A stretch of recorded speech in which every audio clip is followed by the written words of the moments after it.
We continue with our we continue with our Dhamma talk on the faculties. So we have covered on the faculty of faith. So now after covering on the faculty of faith, then the next one I'll cover is the faculty of wisdom. Because rather than we go with the normal way, which is effort, there's the next one, But then I want to make it more of a, you want to see the balancing of it. So therefore, I will cover it as faith and wisdom, and later then we'll cover as effort and concentration, because of their grouping.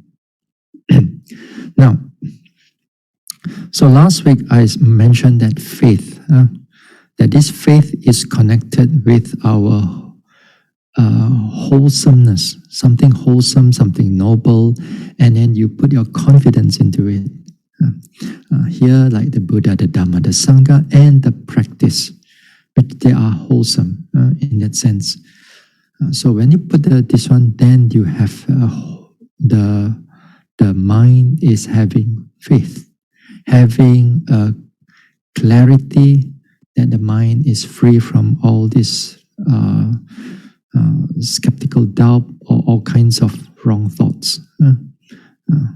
So here also, like in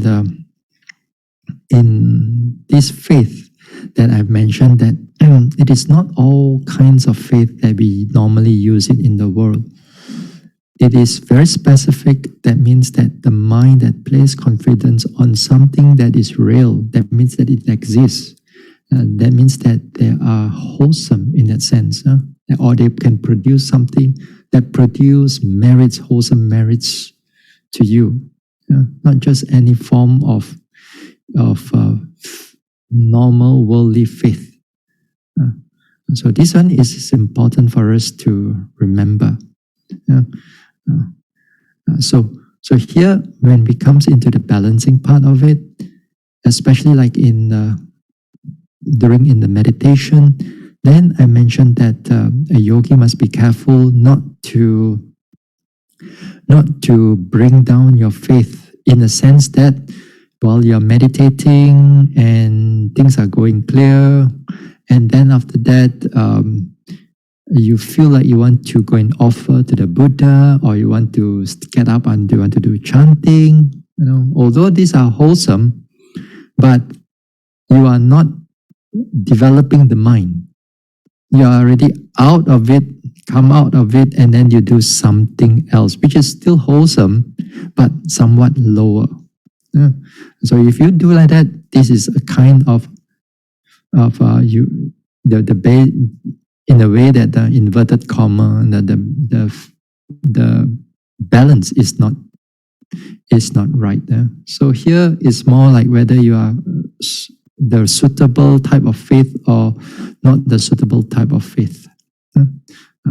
So another type of faith that usually normally yogis go into going out of it is, start thinking about wholesome objects. Like meditating, you're supposed to notice your rising, falling, your in-breath, out-breath, or your sensation, or your states of mind, But then you go into the story, and now this time the story is connected with all kinds of Buddha Rupa, or all kinds of objects that normally give you faith, or you see the Sangha, or you see the monks, or you see yourself meditating, or you start thinking about all these things. Then you're already also going out of the bhavana type of faith, so that in a way you are out of it, and then you are not developing the mind. You get stuck with some craving. So that one also is important for us to take note, because this one is very easy for yogis to fall into it. And then, as I said, that this faith is most of us are predominant in faith. Our faith is more are predominant. So when our faith is predominant, that means this type of serene type of faith, or that type of faith which comes with actions, those type of faith, we tend to do it a lot. So that one you have to be careful, especially when you are in the state of meditating. Don't bring yourself into, especially a meditation time, don't bring yourself into halfway. Halfway during your meditation time, you go into like chanting, or you go into doing some other wholesome things. No, that one you have to put aside.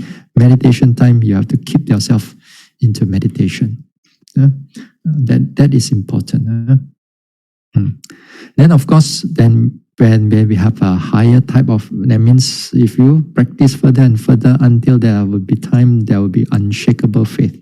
Unshakable faith, that means you are firmly confident in the Buddha, the Dhamma, the Sangha, and the triple training, the Sila, Samadhi, and Pañña. That one you cannot be shaken in any way really, whether in this life, in the future lives, cannot really. Any form of wrong view, any form of our other teachers, worldly teachers, no matter how good their words are, how beautiful their words are, it's not going to easily convince you. So this one is important for us to know. Now, here today and the next few talks, we're going to go into wisdom. We're going to go into wisdom, and we're going to also, just like faith, we're going to look at it in the broad manner. We're going to look at it in a broad manner, and slowly we're going to look at it in the more narrow sense, and how this wisdom also, when they act, how they act, and how they balance, and how when you have faith and the wisdom come together, all these things, they will also take a number of days or so. So we'll talk about it slowly. We no need to rush all these stuff things. But in the beginning part, we're going to expand it. We're going to look in wisdom in a broad manner. What sort of wisdom that the Buddha talked about, and when it comes into the balancing part, how are we going to look at it also? Okay? All right, let us go. Now screen sharing with you. Where's this one? Okay. Wait now. Can y'all see? Can, all right, good.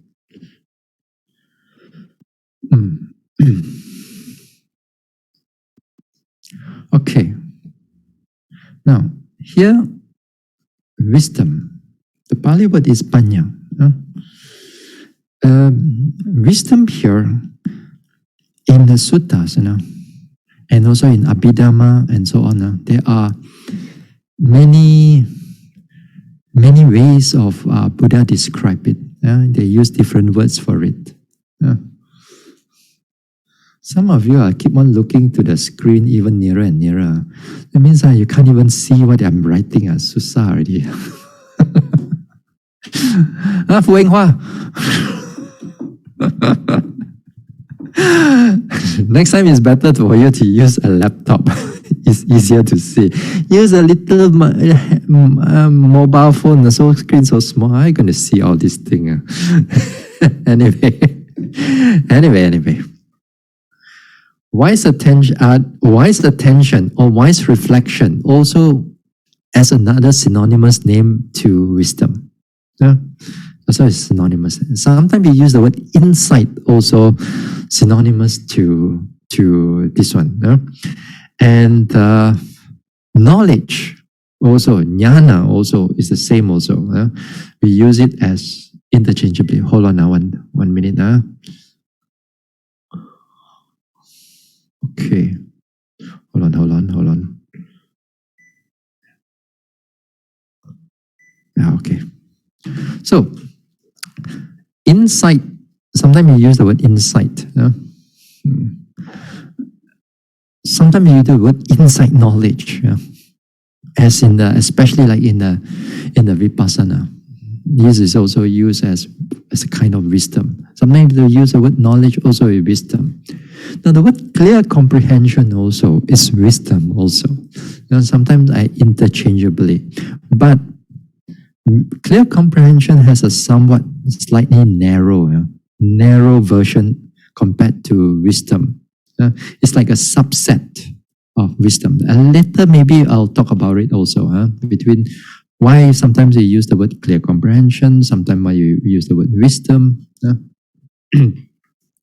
Non-delusion. Non-delusion that day also, that when we talk about the triple root, non-greed, non-hatred, non-delusion. Non-delusion also here means the wisdom. And in Pali is in Pali is amoha. A-N-M-O-H-A, amoha. And here another one is the seeing things as they really are, or seeing phenomena as they really are. This one is Yatha Buddha Jnana Dasana. This one is normally we use it. That also signifies wisdom also. So the wisdom got many different words. Here is whatever I could think of, I just put it down. So there are also more things inside there. Okay? Now one thing is that this wisdom, they are not the same as our everyday intelligence. This is totally not the same. Wisdom here, later when we look into it further, is like just like connected to faith, that the wisdom has to be able to discern the reality. It means something that is real, or something that is wholesome or unwholesome. Even wholesome and unwholesome, they are reality. That means anger is reality also. That means they exist. And they have characteristics. Then your mindfulness also is characteristics. That means your mind can able to discern those things, which is connected to reality. So for example, like more things like you learn about karma and vipaka. Karma and vipaka works really, whether you know it or you don't know it, this karma and vipaka still works. So this is reality. This is reality. That means when you're able to discern these things, then this falls under wisdom. Okay? Now, let's say you discern, or not you. Let's say you think about a creator God, a creator God. A creator God, that means you think about it left and right, whether it's a human or whether it's a special being or whether the unseen being or whatever it is. You think about it and so on. This does not fall under wisdom. Because first of all, that creator type of God does not exist. But we believe it to exist, we think of it in so many ways, so many forms, then this does not fall under wisdom. Now, for example, if you or your children or your whoever, you're learning about, let's say, learning about science. You learn about science, you learn about financial, you learn about financial management, and so on, all these things. These are also don't really fall under wisdom. It falls under intelligence. It falls under intelligence, but this is not under wisdom. Science is good. Not to say that science is this one. Sometimes science also is bordering within wisdom and intelligence also, it bordering around there. But if we are too attached to the science and then we thought that all the science knowledge is everything, then there'll be a problem. There'll be some problems already for yourself and also for others too. But here, our everyday learning about all this type of worldly knowledge, it's more connected to our vitakka and vichara and perception. Not so much on wisdom. Here and there, wisdom also do come in. But more or less is Vittaka Vichara, that one. And how you become more, more intelligent, you repeat on it, you repeat on it, you repeat on it, and then you're getting more clearer about what is going on with the world. How is this, how to do this financial thing, how to understand this stock market. These type of things, these types of things are worldly intelligence, and they are connected more towards Vittaka and Vichara. You learn about, let's say you learn everything and then you become a doctor. You become a doctor and wonderful. You learn a lot of things, a lot of stuff, which is very true. But the person may not have wisdom, because as he practiced being a doctor, but he can do a lot of terrible things. He can do a lot of terrible things because while he's being a doctor, he using his or her knowledge, he can, somebody without a disease, he can knowingly that the person without disease, he says that, okay, you have cancer right now. So when you have those things, when you does this type of things, then of course the doctor wants your business, and then with this type of cancer treatment is big money to them. So big money to them, they don't care about your health. They use you as just to squeeze your money out on you. Don't care whether you live or die. There are people like that. So although they have a lot of intelligence, but they do not have wisdom. Now, if you have wisdom, then you can able to differentiate what is wholesome and what is unwholesome. While you are doing whatever that you are doing, then you know that this is wholesome that you can do. This is unwholesome that you should not do. Then all this discernment of the mind, then it comes as wisdom, discernment. Sometimes the older words also they use, older texts also they use the word discriminative, that you can able to discriminate one after another, but in the wholesome sense, not in the nowadays sense, because nowadays sense discrimination is all whether your gender discrimination, sexual discrimination, and so on. Find even your status discrimination and so on. Those are unwholesome type of discrimination. So that one also we have to be careful. So here, make sure that you all know that wisdom and our worldly intelligence, again, they are very different. So too, like when we talk about saddha and our worldly faith, they are also different, because the worldly faith connected to something wholesome, wisdom also is connected to something wholesome, or able to differentiate what is wholesome and what is unwholesome. So this is important for us to differentiate them out. Okay? Now, the next thing. Here again, we talk about faculty and power.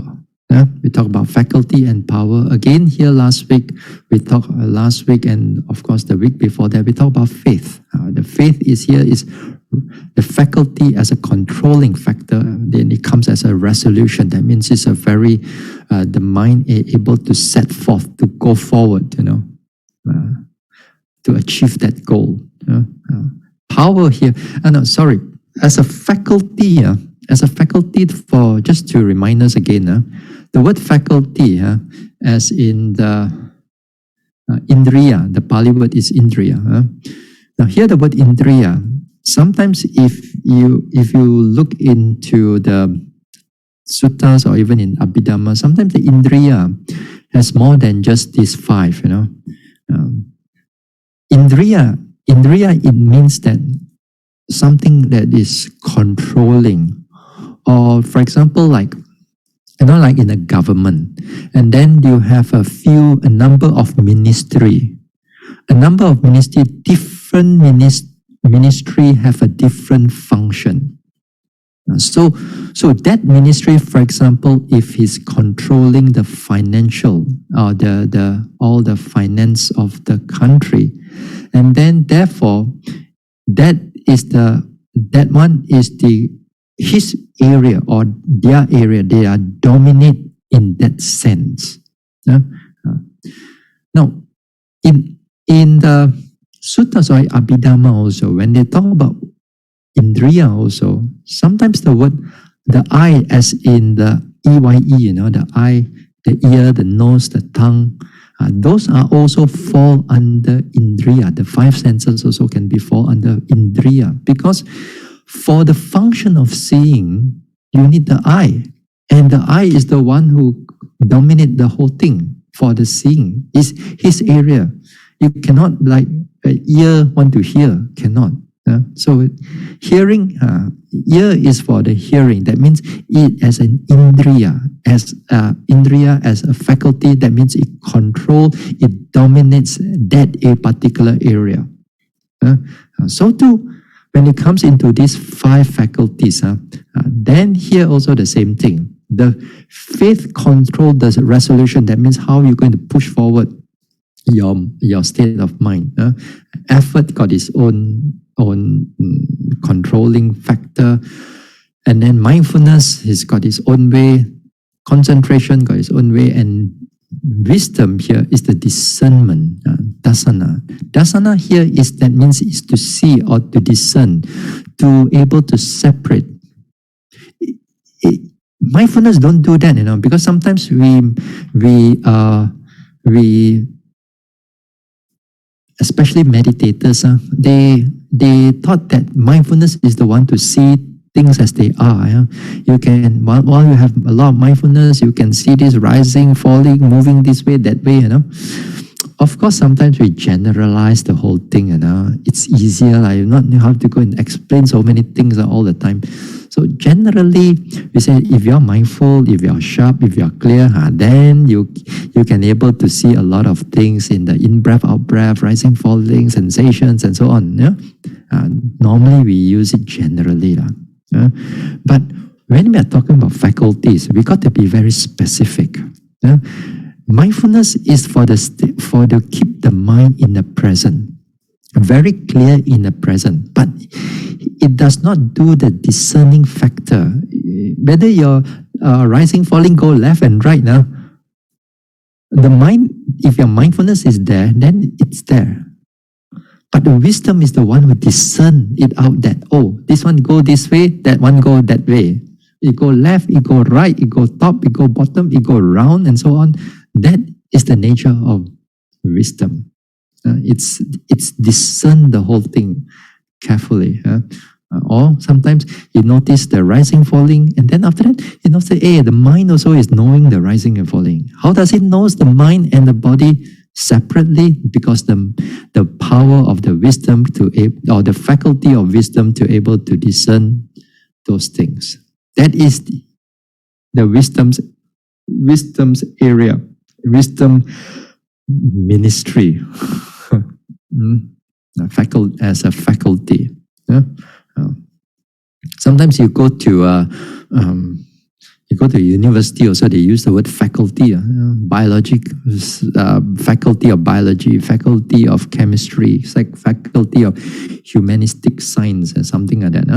So the same thing, they are dominate in their area, as the word faculty. Now here, as a power, as unshaken by delusion, unshaken by delusion here. Delusion means, two parts of it. First part is not knowing. Second one is knowing wrongly.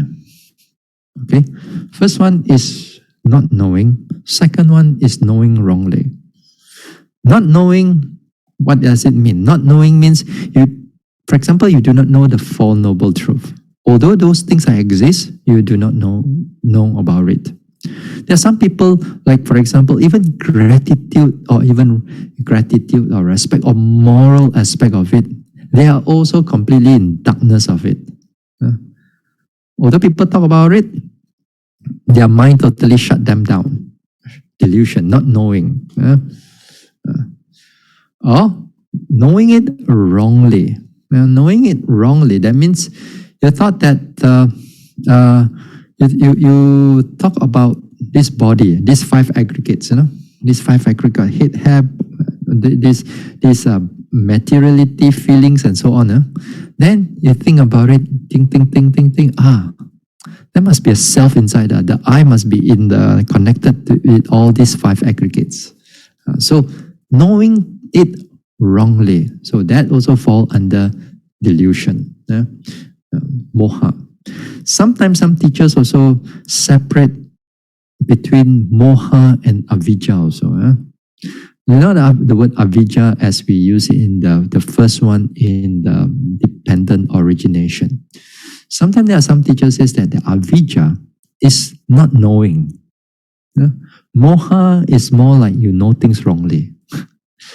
But then in the text, usually moha and avijja, they are both synonymous. Both are synonyms. So it all slight change here and there, slight different here and there. Even like last 2 weeks ago, I mentioned even the faculty and the power. Some teachers also mentioned that powers is higher than faculty. It's more developed than faculty. But then, as I said, that even if you are a enlightened person, you still need to use faculty to go further into development. So therefore, faculty got its own doings, its own way, and power got its own thing. So as I said, that I give you the example like a car. Like a car, you have to move forward. As you move forward, how you control your tire, your engine, your steering wheel, those things are like your faculty. But your power is like your body, the body of the car, that is protect you from all kinds of wind, or the window, the door, your bar inside there. Those things are protecting you from all the rain and snow and thieves and whatever, So those things are it protects. So the nature of power also the same thing. So when we are meditating, this faculty and power comes together. It's just that when they are functioning, they do it slightly differently. So what is power? As in when we are meditating.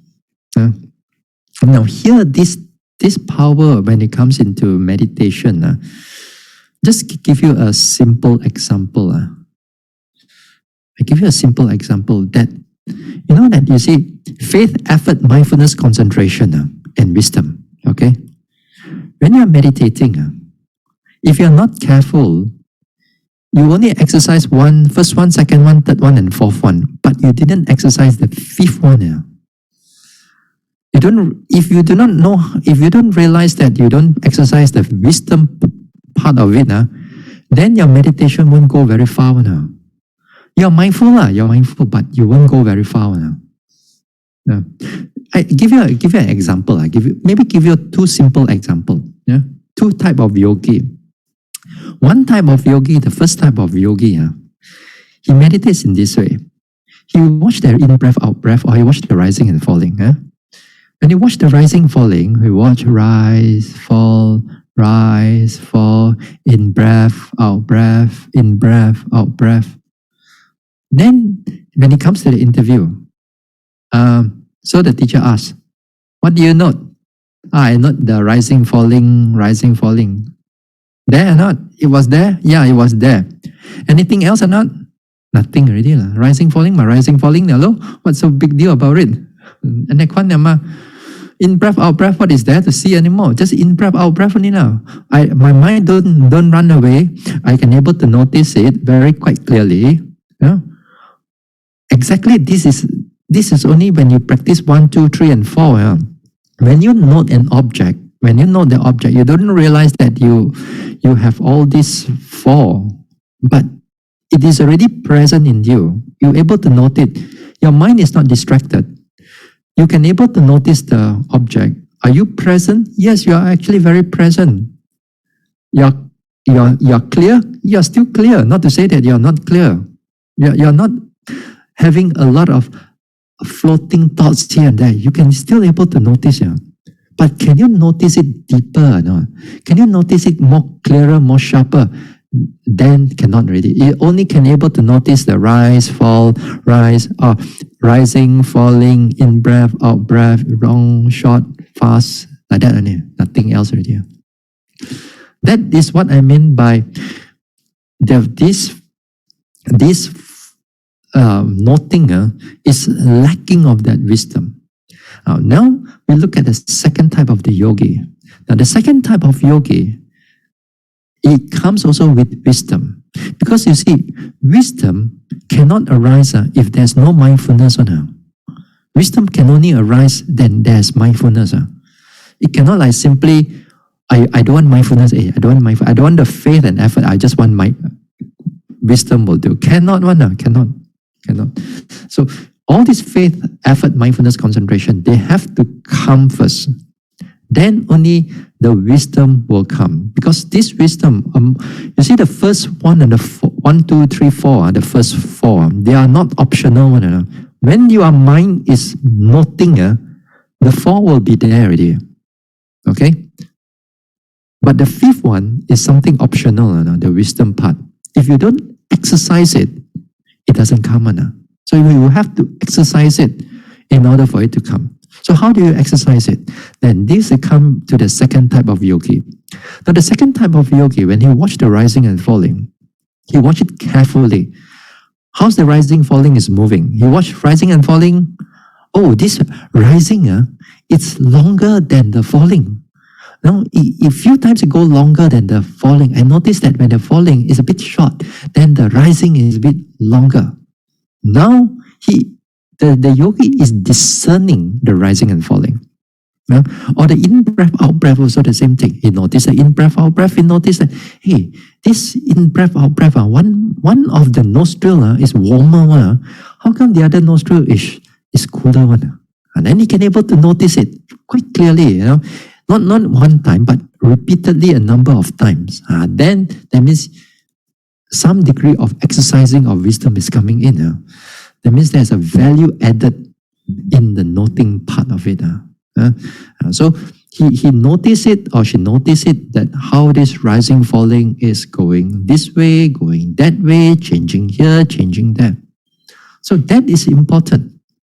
That is important for a yogi to realize.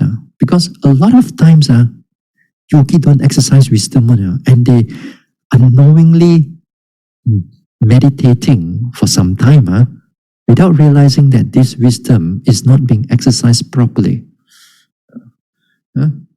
Just like for example, like in the walking meditation.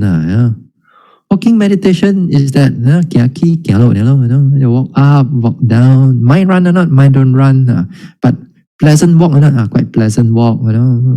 Just right step, left step, and think just walk, just walk. And that many people are actually doing it. Many meditators are actually doing it. When they do this type of walking, I mean the whole walking, they do it in this way. I'm not saying that this way is not suitable, but if you're doing it all the time like that, then it can be a problematic. Your wisdom, you're not exercising the wisdom. If you want to exercise the wisdom in the walking, you have to slow down. You have to slow down and you have to pay attention to it a little bit more clearer. How is the lifting like? How is the pulling of the lifting? How is the weight? What is the weight? How is the movement? How is the dropping? How is the sensation? How is the touching? How is the pressure? How is this and that? And what is going on over there? So you see, if you come into my interview, if you don't report this thing, you just wait. I pull my tongue out a little bit, then I use the wato, I just sharpen it. Then after that, you die there. And then you cry. Maybe one interview give you a chance. Second interview will come in like that. Just do like that. You got, because why? You don't have time. You don't have time to come into the retreat and then just take your time, take it easy and so on. No lah. If I hear things like that, because the wisdom factor is the factor really that push you forward, they make you progress. So as I said, you must know when to push. As I said, during the retreat time, as I said, you must go slow. You try to go slow. Sometimes you need to go fast a little bit, yes, which is so, but you cannot do it all the time. But after that, you have to go slow and pay attention to all the sensation and so on.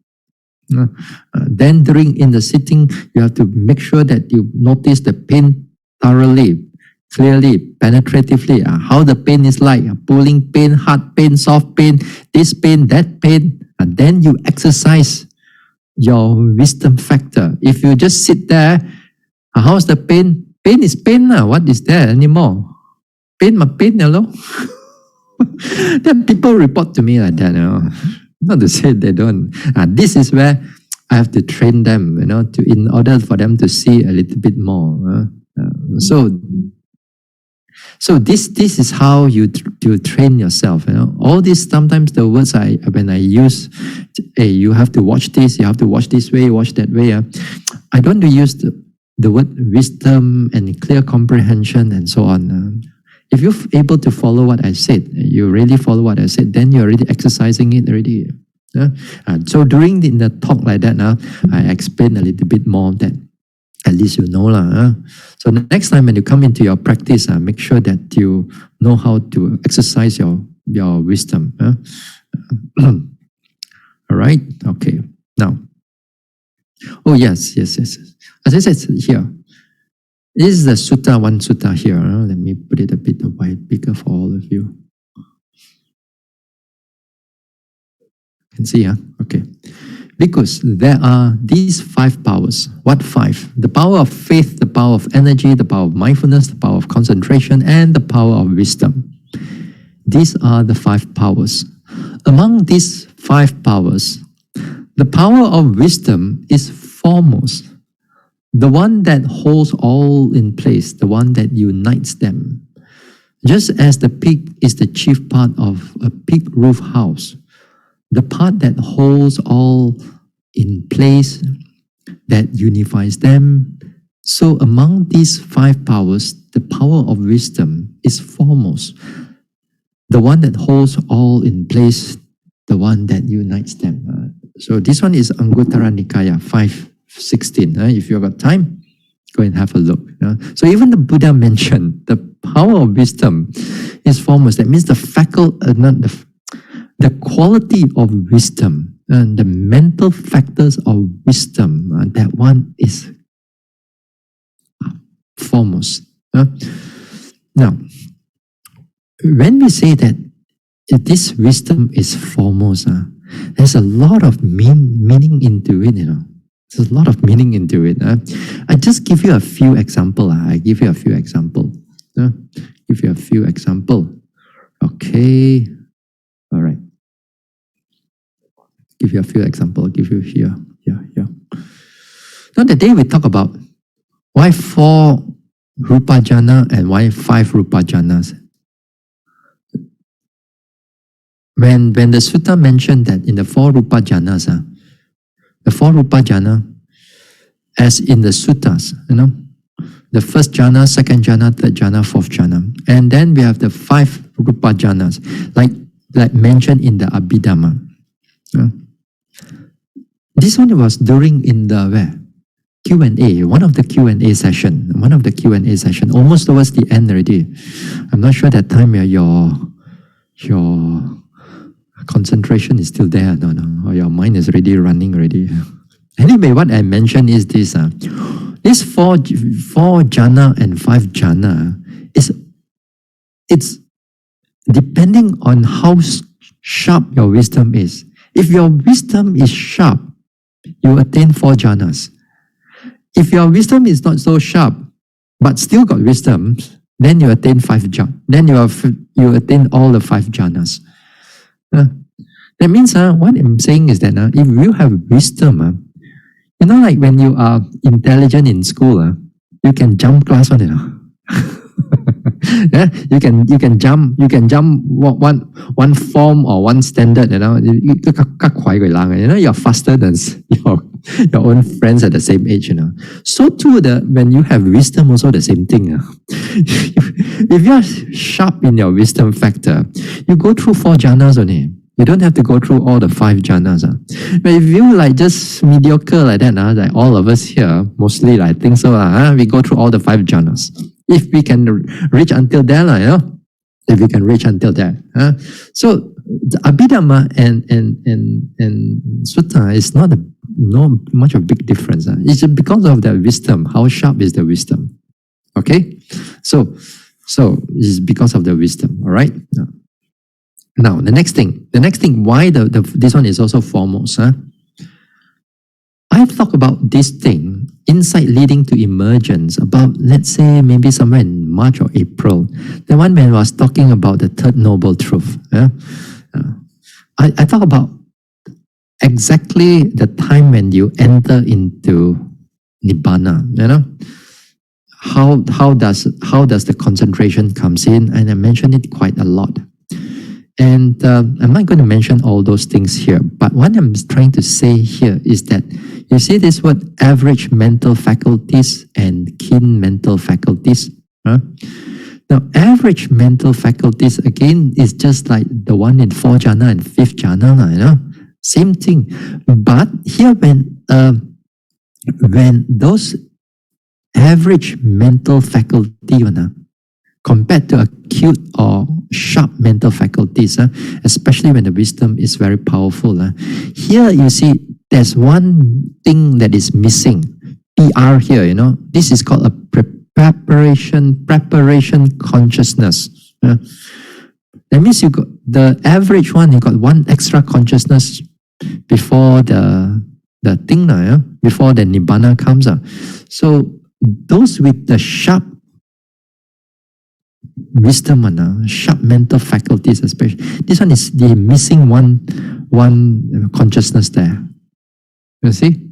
Again, you may think that one consciousness also, what big deal? One consciousness also, after that you attain Nibbana already, right?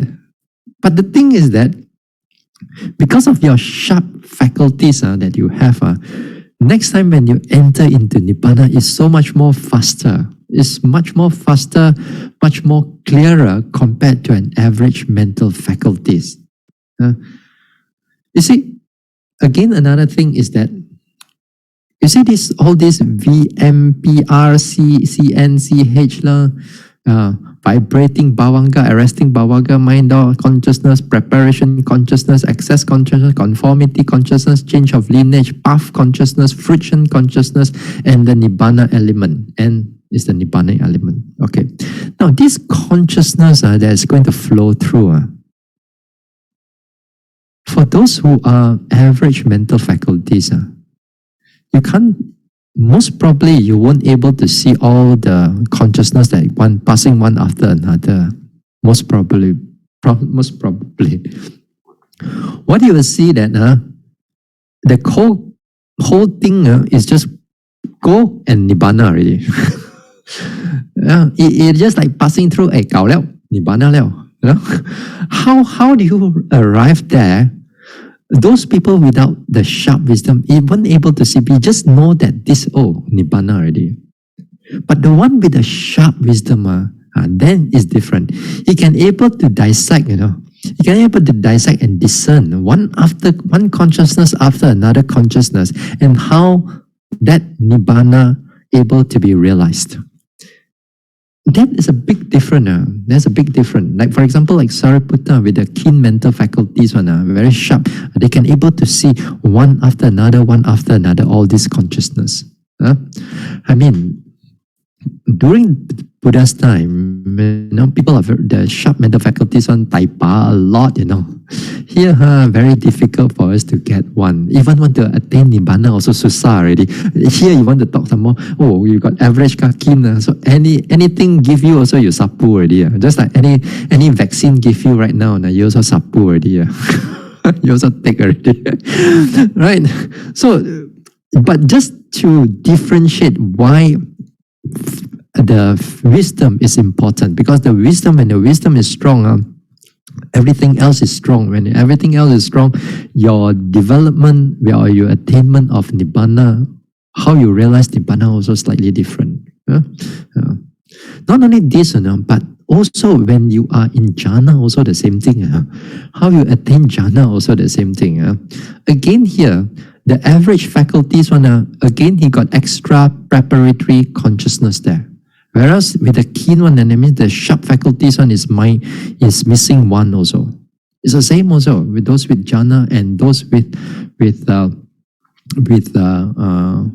nibbana here. And you can see that let me go up now. See this jhana and these faculties, this and nibbana and jhana, they all looks the same one. There's a vibrating bhavanga, a resting bhavanga, mind this one, and then when it comes into preparation and all that thing, it looks the same one. It's just that the end field consciousness, one is going into seeing nibbana, the other one is going to see the jhana, JH as jhana. So it's just slightly different how they enter into it. Again, those with sharp wisdom, they can see one consciousness after another consciousness arising and passing through, and then how the jhana are able to be seen. So it's the same thing. Same thing also. But then there's something I only right now I remember. There's something I want to show you about. Where is it? I know somewhere. Let me hold on. Now earlier on I was thinking about it. Then after that I forgot to put it inside there. I know it's at the Book of Four. Book of Four. Wait now. Hold on. Book of Four. I know a Book of Four. Hold on. Let me see whether I can find something there or not.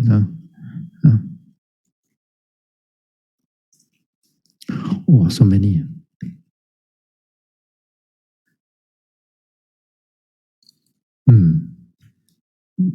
Let me see. Hold on.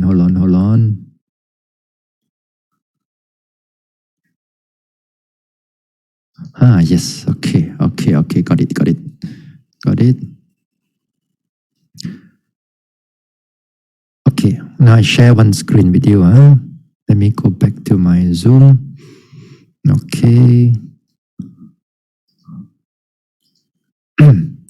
Hold on. I make it big or wide.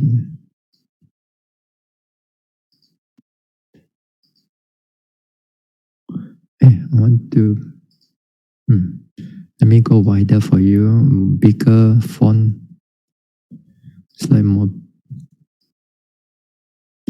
This one. Not the top one. Okay. The top one also is okay. All right. The top one is okay. Now, the highlighted one. Bhikkhus, there are 4 modes of practice. What 4? Practice that is painful with sluggish direct knowledge.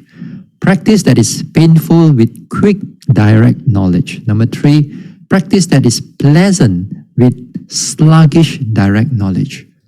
Practice that is pleasant with quick direct knowledge. These are the 4 modes of practice. Then, in the bottom, the next sutta, the next sutta here, then the Buddha explained. And what bhikkhus is this is number 1 here. And what bhikkhus is the practice that is painful with sluggish direct knowledge. Here, someone is by nature strongly prone to lust and often experiences pain and dejection born of lust. By nature, he is strongly prone to hatred and oftentimes experiences pain and dejection born of hatred. By nature, he is strongly prone to delusion and often experiences, let me move this thing, pain and dejection born of delusion. These 5 faculties arising in him feebly, that means not strong. The faculty of faith, the faculty of energy, the faculty of mindfulness, the faculty of concentration, and the faculty of wisdom. Because these 5 faculties are feeble in him, he is sluggish, attains the immediacy condition for the destruction of things. This is called the practice that is painful with sluggish direct knowledge. What it means is that here, this person, a lot of hindrances. The hindrances are strong. The hindrances connected with greed, hatred, delusion is very strong. And the noting power, the mind that is noting, that is the 5 faculties here, also weak. That means when you go forward, there's a lot of hindrances disturbing, a lot of hindrances kacau you, disturbs you, and then your progress is very slow.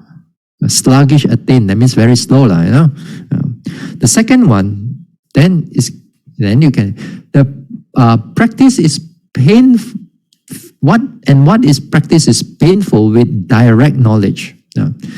Again, someone is strong in greed, hatred, delusion, often experiences, these 5 faculties in him prominently, faith and so on. Because these 5 faculties are prominent in him, that means strong in him, he attains to the immediacy condition for the destruction of things. This is called practice that is painful with quick direct knowledge. That means you have still a lot of hindrances, but also your faculties can be also quite strong. Quite strong, that means you can able to progress fast, but difficult to progress. Third one, move this one high. And what is the practice that is pleasant with direct knowledge? Here's someone by nature again with the not strong with greed, hatred, delusion. And then not strong with the greed, hatred, delusion, but the 5 faculties, these 5 faculties arise in him feebly, because these 5 faculties are feeble in him, he sluggishly attains to the immediacy condition for the destruction of things. This is called the practice that is pleasant with sluggish direct knowledge. That means here, he doesn't have much of sleepiness, doesn't much have greed, no much of hatred, no much of thinking, no much of restless mind, but cannot progress. Not okay, cannot progress. Progress is slow, very slow. Okay, and then for 4th one, of course, the 4th one will be the best. The practice that is pleasant with quick direct knowledge. Here, the hindrances are weak. The hindrances are weak, the greed, hatred, delusion are weak. But the 5 faculties are prominent in him. So he quickly attains the immediacy condition for the destruction of things. This is called the practice that is pleasant with quick direct knowledge. That means all his hindrances are weak and his 5 faculties, that means his noting mind is powerful. With that, he can able to, very fast, he can able to attain this one. Here is, again here, when we see these 5 faculties are prominent in him, once they say that 5 faculties are prominent in him, that means the wisdom is strong already. The wisdom is powerful. By the 5 faculties are feeble, that means it's not strong. That means all of them are not strong already. So that means the wisdom here also is very powerful. So here, the next question is, where do you think you are right now? Where? First one, second one, third one, or 4th one? I mean, this one I've asked many times already. You better know where you are. Is your 5 hindrances very strong? And then I practice Bhikkhu Bhante. How come no progress? How? Then the question Q&A come. How come Bhante no progress? No progress means 5 faculties not so strong. If your 5 faculties are strong, then you're able to attain, not attain, but at least your progress can go further, faster.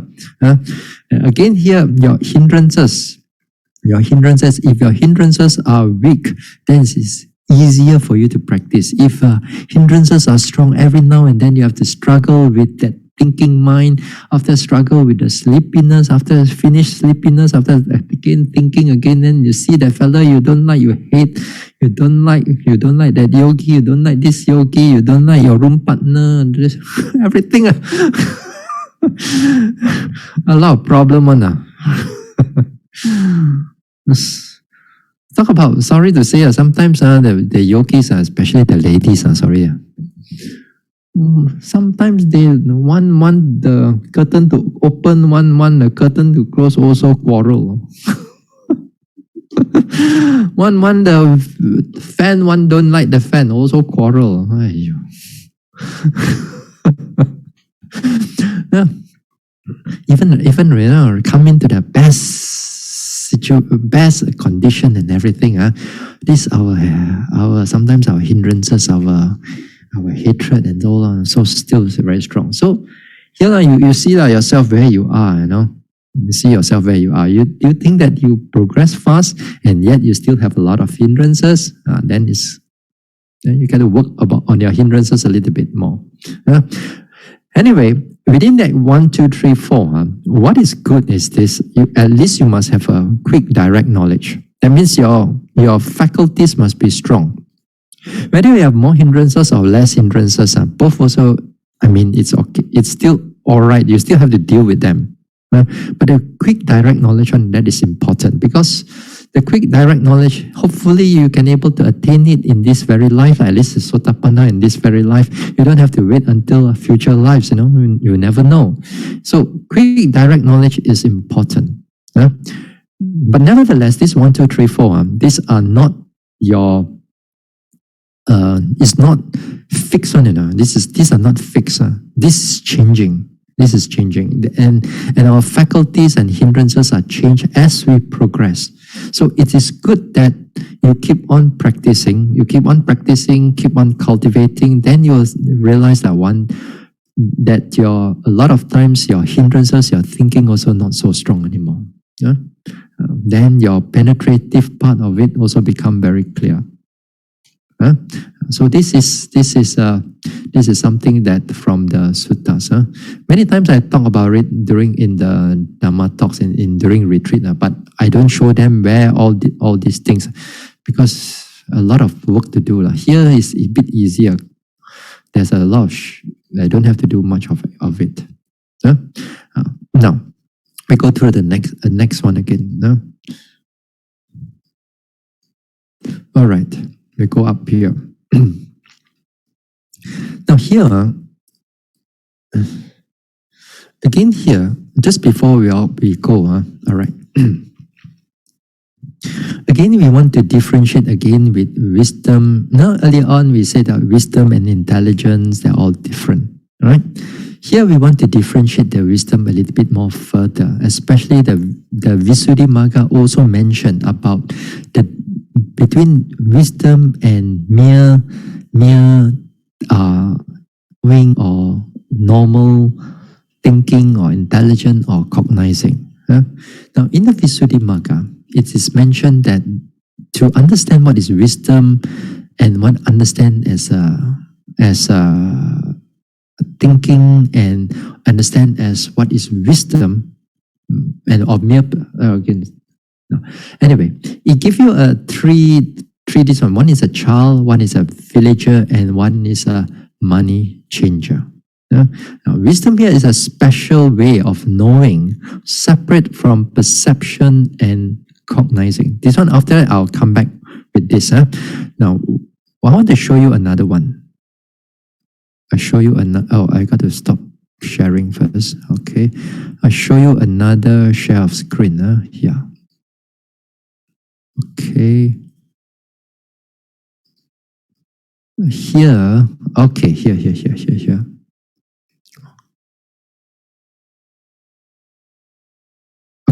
Okay. All right, sorry. Can you all see? The highlighted one, highlighted one. Suppose there were three people, a child without discretion, a villager, and a money changer, who saw a heap of coins lying on a money changer's counter. The child without discretion knows merely the coins are figured and ornamented, long, square, or round. He does not know that they are reckoned as valuable for human use and enjoyment. And the villager knows that they are figured and ornamented, etc., and they are reckoned as valuable for human use and enjoyment. But he does not know such distinction. This one is genuine, this one is false, this one is half value. The money changer knows all those kind. And he does so by looking at the coin and by listening to the sound of it when it's struck, and by smelling it, smelling its smell, tasting its taste, and weighing it in his hand. And he knows that it was made of a certain village or a town or a city or a certain mountain or by a certain master. And this may be understood as an illustration. Here the child is like, you are just knowing. You are just merely knowing something. Whereas when you come to a villager, the knowing is higher level. That means it comes into a more of thinking level, more of cognizing level. Whereas wisdom, it comes in as more of a penetrative type of knowing. More penetrative type of knowing. And that is important for us to differentiate those things. Because this is not just wholesome or unwholesome. This one is, you know how to bring your mind from just mere knowing to the area of wisdom. Now I stop sharing with this. I stop sharing with this. Okay. Now I go back to the screen just now, my word file again. Hey, stop. I want to go back to my folder. Hey, how come we go back to this one? Wait now. You see this one we should no, you see to differentiate wisdom with the intelligence, is it? You see my word file, right? Not you see the white. Okay, all right, okay. Because I'm not sure which one is coming out right now. Sorry, wait now. Let me close this one first. Let me close this one. Okay. Anyway, wait. This one is coming up and then it is not able to close. Hold on.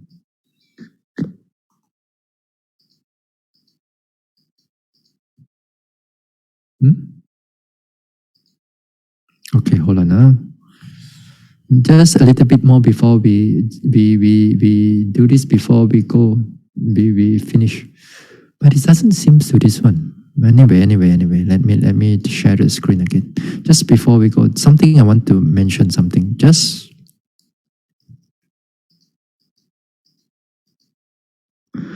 hey, where's this one? Hey, are you seeing the word file? Is it again?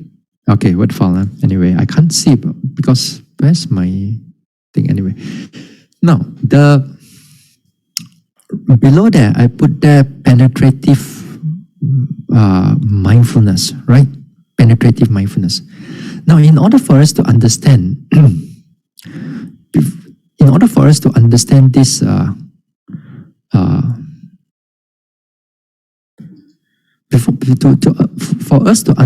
this, if you are been a vipassana meditator, okay, if you have been a vipassana meditator, then it's easier for you to understand. But if you have not been a vipassana meditator, that will be a bit difficult for you to understand, especially the wisdom part, Now take a simple example. Take a simple example that every day, let's say you're cooking now, You're cooking. You're chopping a vegetable, right? You're chopping a vegetable. Okay. Those people are skillful one. They just do it by chop, chop, chop, chop, chop, chop, chop, chop, chop, chop, chop, chop, chop, chop, chop, chop, chop. Without having, sometimes you don't really have to know. It's all like muscle memory only. You can able to chop, chop, chop, chop, chop, chop. Then for some people, but after some time, maybe you chop it with more carefulness. You chop it more carefully because you want a certain size, certain way. Then you chop it with more careful. When you chop it with just muscle memory and you just chop, chop, chop, chop, chop, chop, chop like that, this is just mere perception. And when you chop it with a little bit more alertness, okay, you want it to be slight. I want it to be this size. I want it to be a proper size. This one is a bigger size. This one I want it a smaller size. That one I need another size. You know it with a bit more clarity, a little bit more awareness of it. So here is one is just like a child, A mere perception here is just like that child, Just knowing it, just chop, chop, chop, chop, chop, chop through. Then the one is more cognizing, and that means you want it in a certain manner. That means you already start thinking about it already. But the one with the wisdom one, that is different, because the nature of wisdom is to able to discern the characteristic, the hardness, softness, its sensation and everything. Here right now, when you chop it with a clarity, you know that this is hard or this is soft. Or this chopping, it's have heavy or soft. Do you know how you're going to chop it down with a much more clarity than before? Here that sharpness of it, this is like a money changer. That you can able to notice it carefully. That you chop slowly and you know it carefully, and you know it with the hardness, or you know its softness, and you know it that is warm, or you know it is cold, or you know it that this way, that way. That is even more clarity, more sharpness that you need to notice them. Now, if you are a samatha meditator, normally we don't do that. If you are just doing samatha meditation, we don't do like that. Now, even like, for example, another way of this one also the same. Another example is this. Like, for example, sometimes we drink water. Now, during the everyday life, we just take the cup and we drink like that. This is just mere perception. It's just mere perception. But for those who are more thinking about it, then you know that what you are drinking, this is what drink that you are drinking. This is a hot drink, or this is Milo, or this is Coca-Cola, or whatever that you are doing. That you know that you are drinking. But the one that with the mindfulness one, with the clear, sharp, penetrative mindfulness, that means when they drink, they know that this is warm, or this is soft. This is warm, or this is cold, but this is the taste is this way or that way. He knows all the different aspects because the mind can able to discern things much more sharper than just merely thinking of whether this is Coca-Cola or this is Milo, or what drink and what drink only. So there's a different of part of knowing. That's why it says that the separate form of knowing compared to cognizing, compared to mere perception. So at least here we need to know where to bring the mind towards that area of development if we want to develop that wisdom. So until here, we stop until here, and we're going to continue this wisdom again on Wednesday, and then we're going to describe this wisdom a little bit more. All right. So we stop here for tonight now.